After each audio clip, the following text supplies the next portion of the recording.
नमस्कार।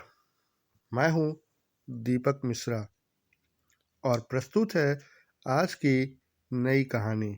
और यह कहानी भी पंचतंत्र से ही ली गई है।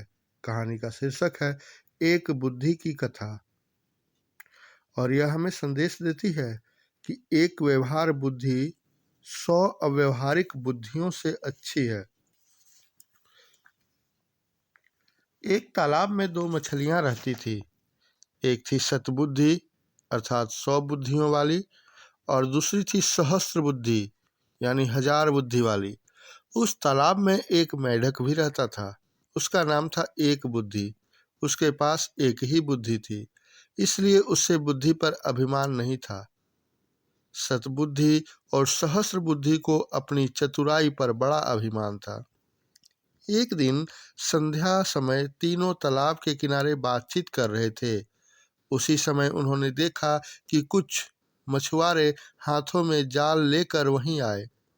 उनके जाल में बहुत सी मछलियां फंसकर तड़प रही थी। तालाब के किनारे आकर मछुआरों ने आपस में बात किया। एक ने कहा, इस तालाब में खूब मछलियां हैं, पानी भी कम है, कल हम यहाँ आकर मछलियां पकड़ेंगे। सबने उसकी बात का समर्थन किया। कल सुबह यहाँ आने का निश्चय करके मछुआरे चले गए।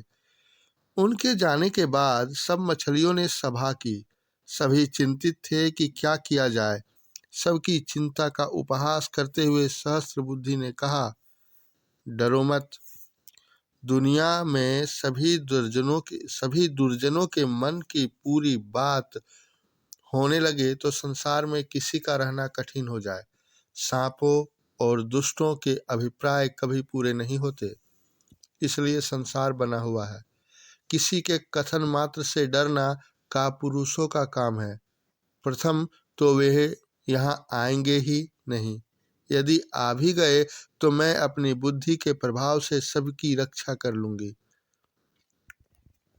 सतबुद्धि ने भी उसका समर्थन करते हुए कहा, बुद्धिमान के लिए संसार में सब कुछ संभव है। जहाँ वायु और प्रकाश की भी गति नहीं होती, वहाँ बुद्धिमानों की बुद्धि पहुँच जाती है। किसी के कथन मात्र से हम अपने पूर्वजों की भूमि को नहीं छोड़ सकते। अपनी जन्मभूमि से जो सुख होता है वह स्वर्ग में भी नहीं होता। भगवान ने हमें बुद्धि दी है, भय से भागने के लिए नहीं, बल्कि भय का युक्ति पूर्वक सामना करने के लिए। तालाब की मछलियों को तो सतबुद्धि और सहस्त्र बुद्धि के आश्वासन पर भरोसा हो गया, लेकिन एक बुद्धि मेढक ने कहा, मित्रों, मेरे पास तो एक ही बुद्धि है।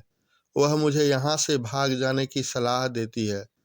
इसलिए मैं सुबह होने से पहले ही इस जलाशय को छोड़कर अपनी पत्नी के साथ दूसरे जलाशय में चला जाऊंगा।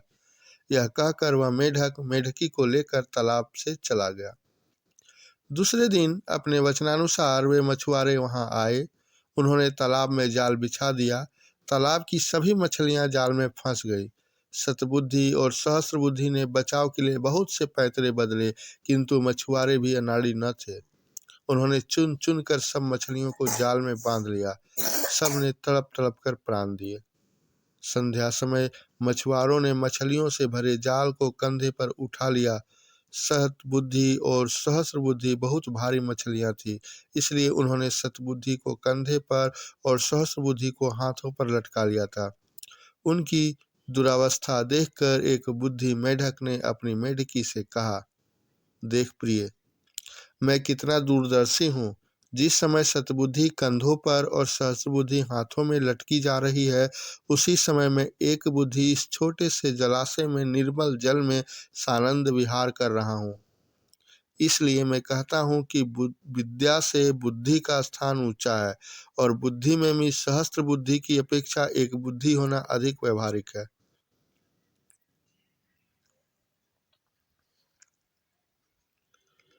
तो यह थी आज की कहानी। उम्मीद करता हूँ यह कहानी पसंद आई होगी। कहानी सुनने के लिए बहुत बहुत धन्यवाद।